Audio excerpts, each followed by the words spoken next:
আমি সরেন সরেন আমরা দেখেন দেখছেন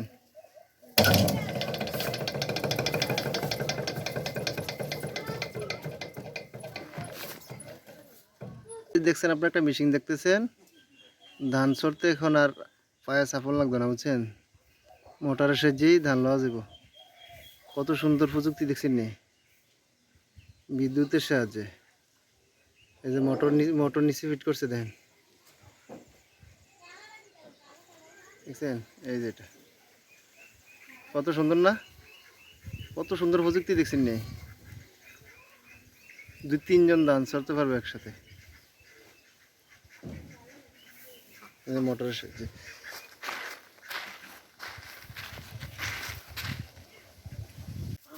আমি সরেন সরেন আমরা দেখেন দেখছেন